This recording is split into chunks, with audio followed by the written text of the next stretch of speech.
Hello and welcome to Ecoholics. In this lecture, we will discuss about the first module of Indian Economics Service, Indian Economy paper.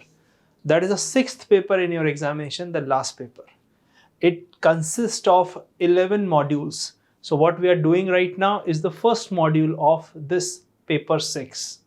Okay. So we have seen in the previous lectures like general English, then general studies, then 4 economics papers. So this is the 4th economics paper and this is the first module that we are discussing in this lecture. Okay. This lecture will be in pure English. So we will be discussing everything 100% English so that you can understand in a better way those who do not understand Hindi. Okay. So history of development and planning. This we are going to discuss right now. This is again I am telling Indian economy. There are 11 modules. Okay.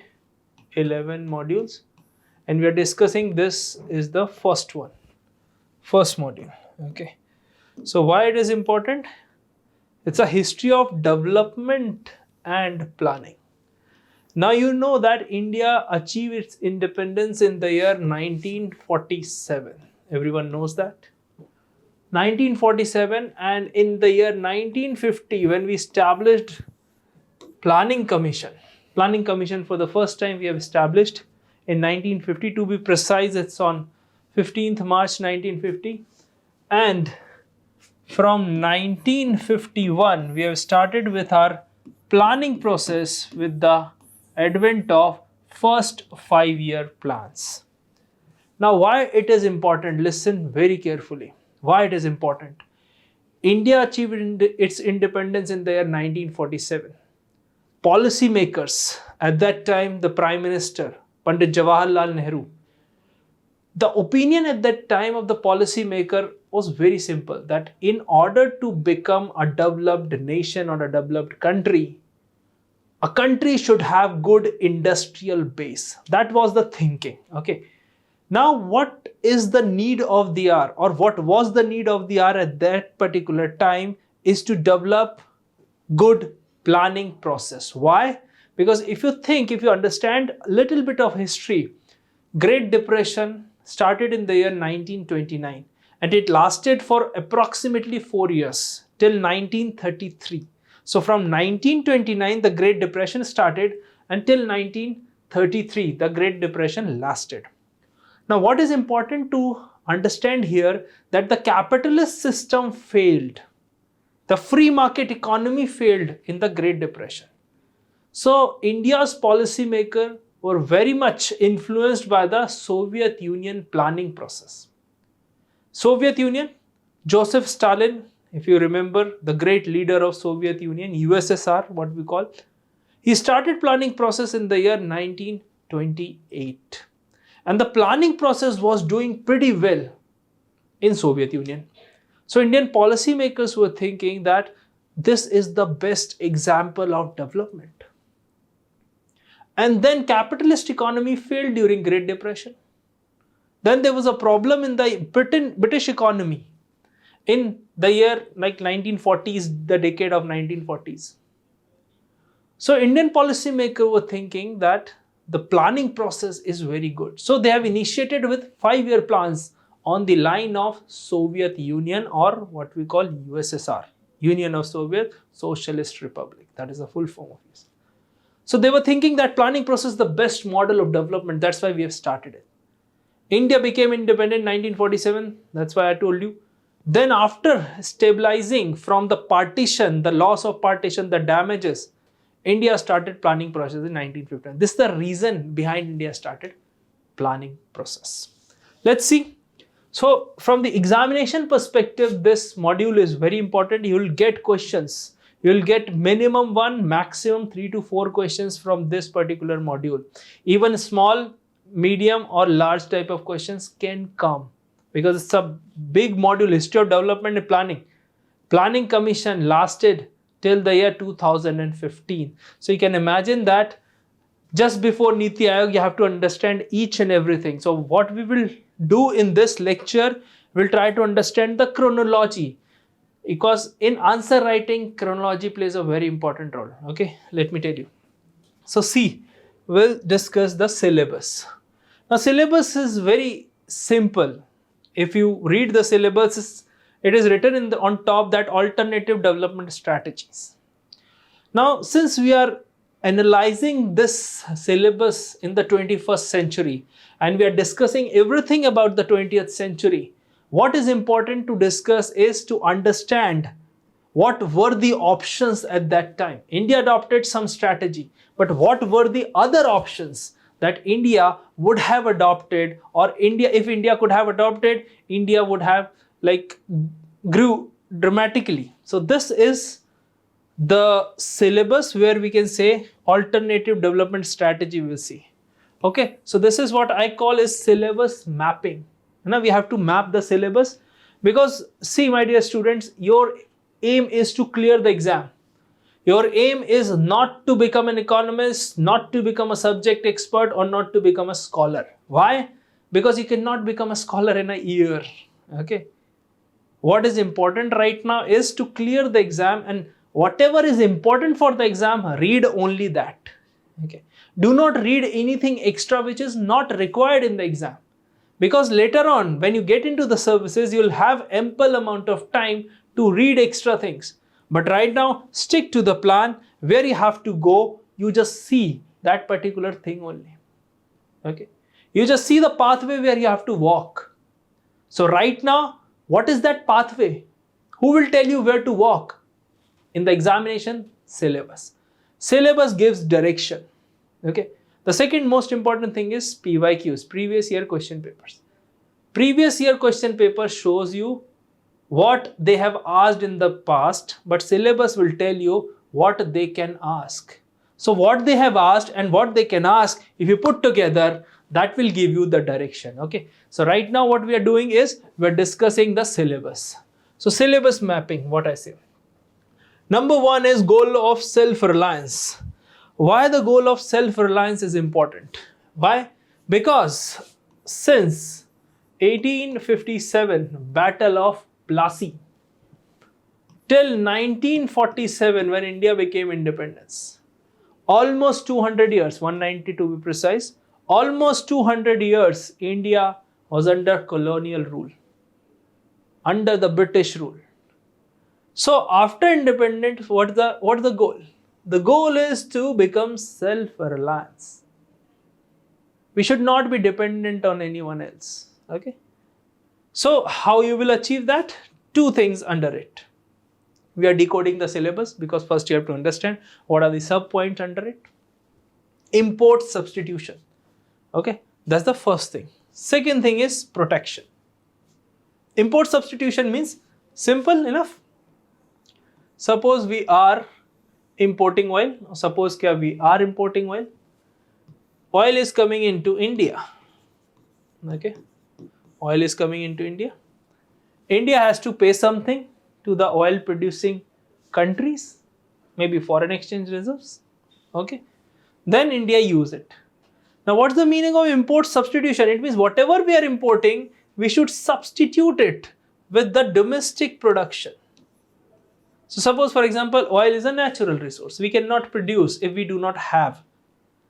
But in terms of other things, we can do that. So this is the first goal, import substitution. Whatever we are importing, we have to substitute it with the domestic production. Okay. Next is protection. Now why protection is important? Protection means if our domestic industries are producing something, producing output, okay, then what you can do is you can protect it from the global competition. Okay, that is what we call protection. How we will do it, we'll see in this lecture itself. Okay, so protectionism means we have to protect our domestic industry like a child.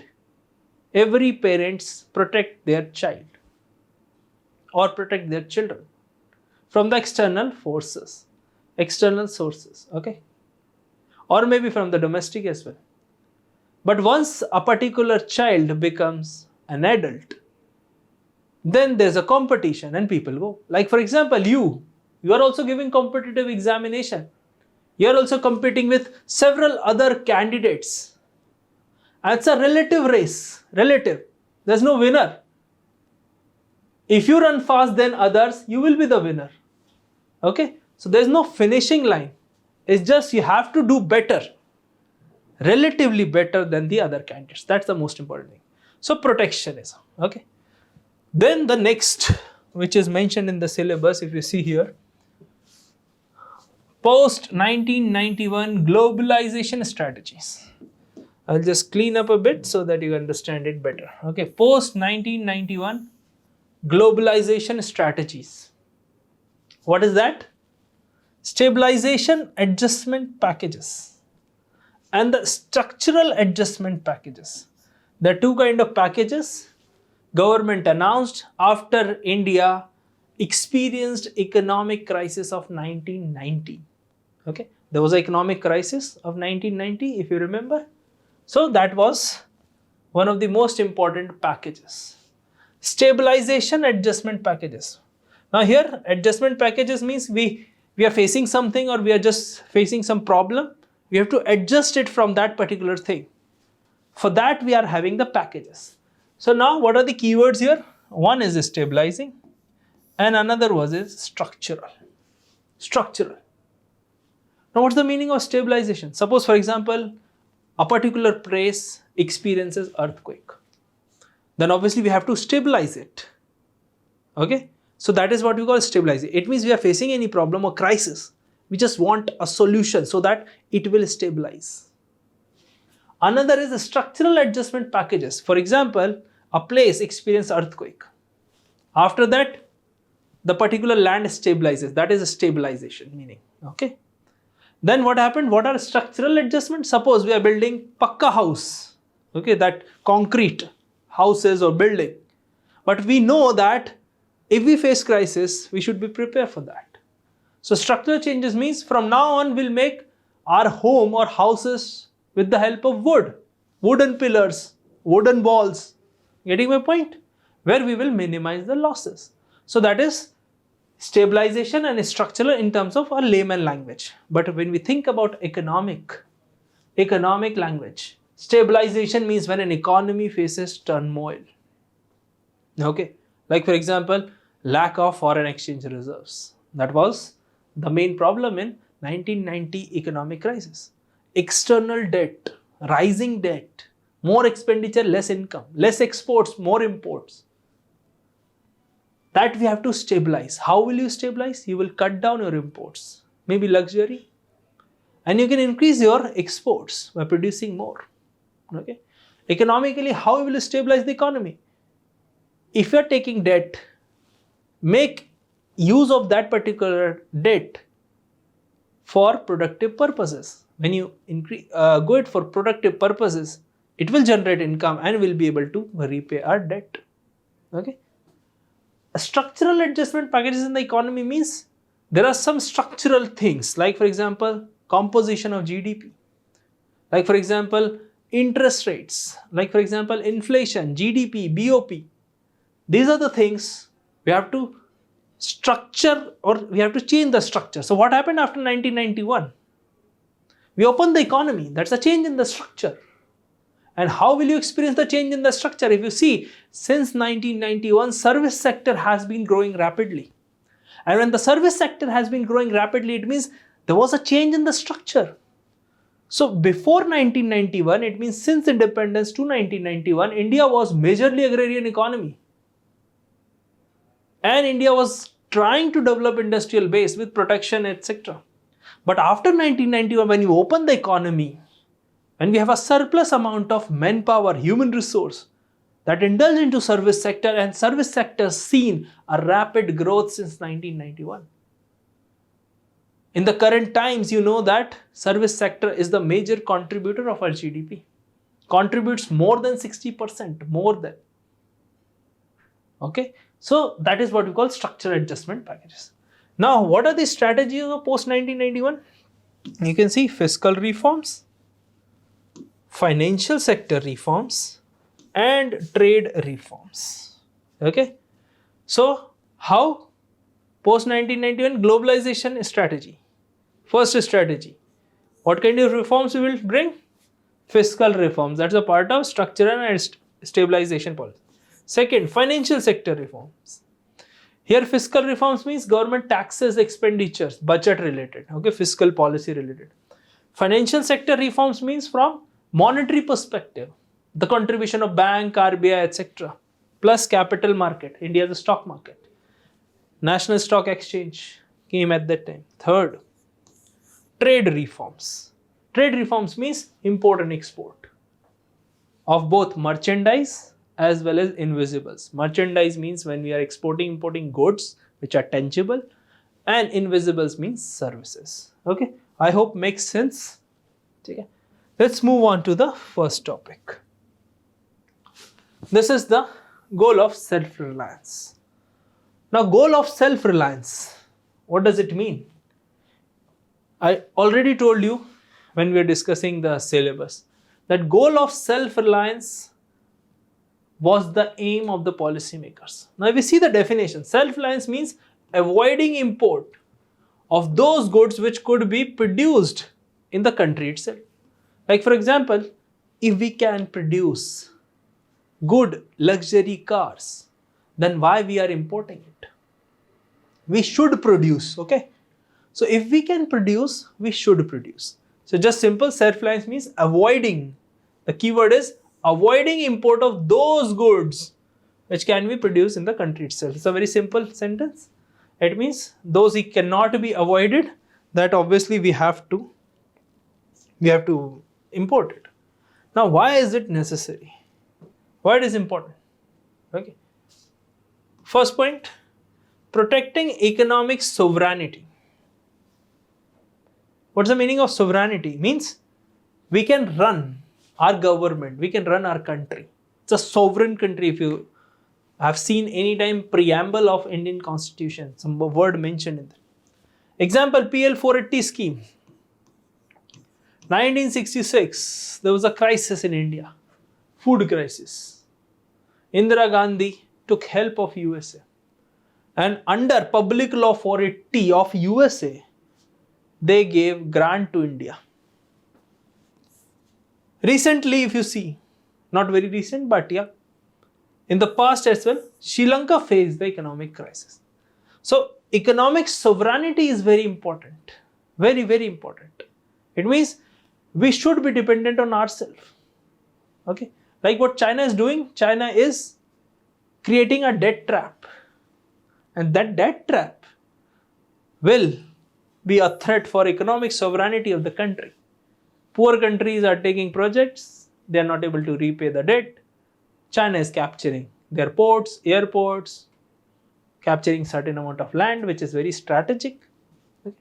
Second, why it is necessary? Why is it necessary? Saving scarce foreign exchange reserves. Now, foreign exchange reserves are very important because in order to trade or import anything, like India has to import oil in order to run the economy, or like automobiles, flights, etc. So we have to pay those bills in terms of foreign exchange reserve, because Indian rupee is not the hard currency. US dollar we have to pay, or maybe major currencies like euro, yen, etc.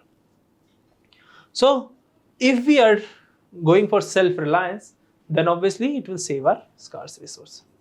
Third, energy security and national security. Energy security and national security. Why? Because energy is most important part, that if can you imagine living without electricity for even a day? You'll not be able to charge any devices, you'll not be able to connect with internet, etc., etc. So energy security is very important, national security too. Again, the same example, China is creating a debt trap. Okay. Now, does this mean that isolation or inward orientation? Does it mean that we will be like North Korea? No. The answer again is avoiding import of those goods which could be produced in the country. If we have that option, do it. Otherwise, import it. Like oil is a natural resource and naturally it is not there in India. So what we will do is we will import it. Okay. So for the same reason, Government of India launched Atmanirbhar Bharat campaign. Okay. Atmanirbhar Bharat campaign is very vital, and all the details you must read in the newspaper.